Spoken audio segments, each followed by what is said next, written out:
Hey guys, Marstinged here, bringing another Dragon Ball Z Dokkan battle video. And so after days of waiting, all the memes, all the stream titles and everything about the producer letter incoming, all this kind of stuff, still no producer letter this time, still complete radio silence from any official source on Global.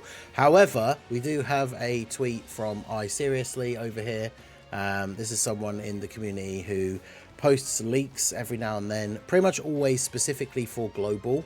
I don't know what exactly the connections are that they have. Obviously, same time stuff I think they have posted as well, but they have some sort of connection within Global. I don't know what it is, but they always tweet out. Usually it's a GIF. Sometimes it'll be something like this. In the past, it's been, I think they posted a song that had something to do with Rose in the title to like tease the Global First Goku Black. So it's always some sort of like thing. They don't just straight up like tweet this is what's coming next to Global. It's always kind of something like this, but we can see a tweet went up literally 5 minutes before I started my stream, so shout out to anyone who's literally in the stream as we make this video. But yeah, you can see here we've got a finger pointing into the air, a blue, I guess it's a, I don't know if the emote is supposed to be like a comet or a shooting star, and then a star itself. So for those of us who are, you know, kind of knowing what's potentially coming next, because there's only a few limited options, this does narrow it down. I think if he posted this completely out of the blue, people might be a bit more confused. But this basically is to confirm that AGL Dokkan Fest Frieza is coming out next on Global, because obviously Frieza puts one finger up into the sky to create the death ball, which he then throws at planet Vegeta and destroys the planet, wiping out almost the entire Saiyan race.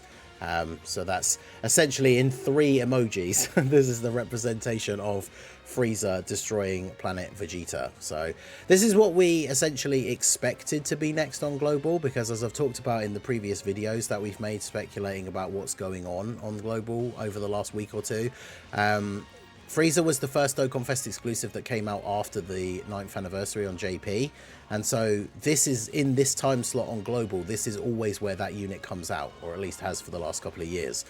With the sync and everything, people have been getting excited about the potential for it to be something else. Especially the big thing has been people talking about the TANABATA celebration, but you can see our boy Toon here. This is basically the hopes for the TANABATA being first on Global is it's all over. So if we jump over to the wiki, this is the AGL Dokkan Fest Frieza. As you can see, he came out on the 5th of March this year on JP. This is right after the anniversary had finished winding up.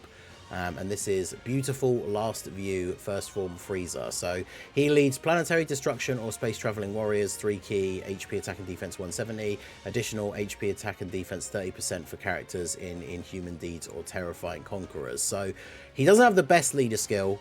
His number one criticism when he first came out is his team, right? And certain aspects of like his team building that are not particularly great.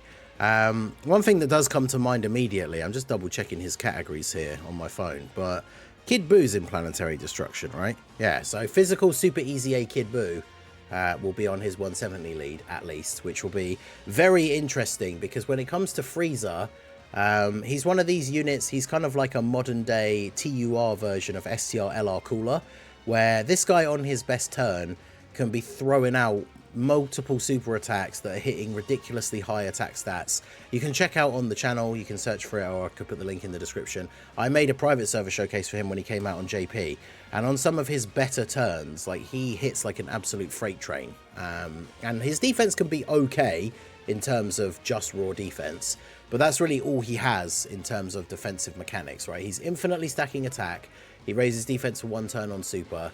He also lowers attack, which is useful for some events, especially now with like that Int Kid Buu. He has an entrance animation, which gives him attack and defense 100%, and an additional attack that has a high chance to become a super for 5 turns, when there are 2 or more space traveling warrior allies at the start of his attacking turn. Now, the problem with this is, it doesn't say on the team, but it says at the start of his attacking turn. I'm assuming it's on the team and not on the rotation, but you'll notice that obviously space traveling warriors is part of his leader skill. And then he gets 3 key attack and defense 150, additional attack and defense 150% when attacking, so he gets a big buff on super, additional 20% defense and chance to crit 10% per Terrifying Conquerors ally on the team. Now, Terrifying Conquerors isn't one of his 170 leads. It is the plus 30, but it means when you build his team, you're going to be wanting to bring Planetary Destruction or Space Traveling Warriors that are also Terrifying Conquerors, otherwise you're not getting the full potential of his passive. He also gets an additional 100% attack and gets an additional super starting from the turn in which he performs the 5th attack in battle. Once he gets this is when you see him jump up to start doing some really big attack stats. Then he gets additional 100% attack and chance to crit 50% when there's a pure Saiyan enemy, and if that enemy is a low class warrior, he gets another additional super, which is something you're very rarely ever going to see, but it's just like a little bit of flavour, because obviously the this comes from the scene where he basically kills Bardock and destroys the planet Vegeta, so it's a little extra bonus. It's not like he's unusable without this, but obviously getting a guaranteed additional super is pretty crazy. But there's basically no events that you would actually play that are relevant where you would get this. Then he has an active skill which does ultimate damage and disables an enemy action. Can be activated when there's a low class warrior enemy at any time, which as we said is not very likely, or when there's a pure Saiyan enemy starting from the 3rd turn. That's pretty good considering all the anniversary content we're going to get that you fight against pure Saiyans, or it's just from turn 5, which is fairly average I guess for an active skill like this. And then he has typical Frieza links. He does have big bad bosses, he has Fear and Faith, he has Frieza's army, which is that link that I think 6 or 7 characters in the entire game have, which is pretty lame. But yeah, Frieza himself, he's a good damage dealing unit. He's not the best in terms of defense. Like after getting a bunch of supers off, he can tank normals, and then, you know, he's going to be dying to big boss super attacks, which is why a lot of people don't like him. Like I say, he's very similar to Cooler or those kind of units where on his worst RNG turns, he'll just do a super and then some additional normals and then get killed by a really hard hitting attack, which is why a lot of people don't like him. He's a little bit inconsistent. But on his good RNG turns, especially with support, he just nukes the enemy before they get a chance to kill him. So that's quite interesting. And then his banner unit is this Int Dodoria. He's okay in terms of banner units. I didn't get a huge amount of chance to use him. I don't know how he compares to like King Vegeta, the physical Gotenks, and Tech Evil Boo, who obviously for Global are out before this guy, where of course he came out before them on JP. He does have guard if you have the Frieza attacking in the same turn, so he works quite nicely on Frieza's team. He's providing support, 2 key, attack and defense 50%. I mean, like a turn with this guy, Frieza and Kid Buu, like Frieza would just go absolutely insane in terms of damage, although you're not going to have a very strong defensive lineup on that turn. But Dodoria, he's an alright side banner unit.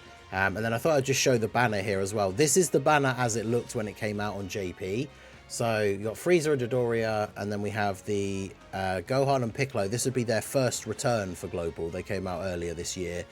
Physical Turles, Tech Bardock, AGL Bardock, who of course gets his Easy A during this celebration, and was a bad start to the year. People were very disappointed with this guy's Easy A. Fortunately, almost everyone that's come out since then has been really good, but that of course makes it a very funny situation for Global, because we're getting this Easy A as part of this celebration, and he's worse than the past like 5 or 6 Easy A's that we've gotten, which is kind of funny. And then Ginyu's there as kind of the token much older Dokkan Fest. I mean, so is Bardock, I guess, but at least he's getting an Easy A. Older unit that is not particularly relevant anymore. Unfortunately for Global, even if you're a big fan of Frieza, it's really hard not to recommend skipping this banner, because like Gohan and Piccolo, they can be okay, but I didn't even get them in their original banner, and I can't say I feel like I've missed out on not pulling them. Turles is basically irrelevant now. Tech Bardock is irrelevant now. AGL Bardock's Easy A sucks, and then Ginyu is irrelevant now. So, like, obviously not just the fact that it's right before the anniversary, but just in general, this banner is probably a big old skip. But we'll do a more detailed video talking about it when the data download and everything is out, and we are on the night before the banner, as I always do with summon or skip banners. We might find out some stuff from the data download, probably to do with tickets. Potentially the banner lineup could change, but this is what we're essentially looking at as the next banner for Global. We are potentially going to get something in the news within the next 5 minutes or so, which will say, you know, new Dokkan event coming soon. Those always appear in the news 48 hours before the banner comes out. So if we see that within the next 5 to 10 minutes, it means Frieza will be out on Thursday. Otherwise, it should be tomorrow morning, and he will be out on Friday. which will be the 31st of May, which is when the Dokkan Fest came out in May last year, the 31st. So I'm expecting to see it tomorrow and the banner be out on Friday morning. Let me know what you guys think down below in the comment section. Are you excited for Frieza? Will you be summoning? Will you maybe just try the ticket packs and then dip? I know that's probably going to be a lot of people's strategies, because Frieza, he can be a fun unit, but his team's not great. It's right before the anniversary, but let me know what you guys think down below in the comments section. Are you excited for Frieza? Are you disappointed that we're not getting Tanabata? Like I say, I think it's better for our overall stone funds to get an easy skip before the anniversary, but let me know what you guys think down below in the comments section. So that is going to be it for the video, guys. This has been the Master Ningen. Smash that like button, subscribe to the channel if you are new. Check out the links down below for the Discord and the merch store, and I will see you all again soon. Have a good one.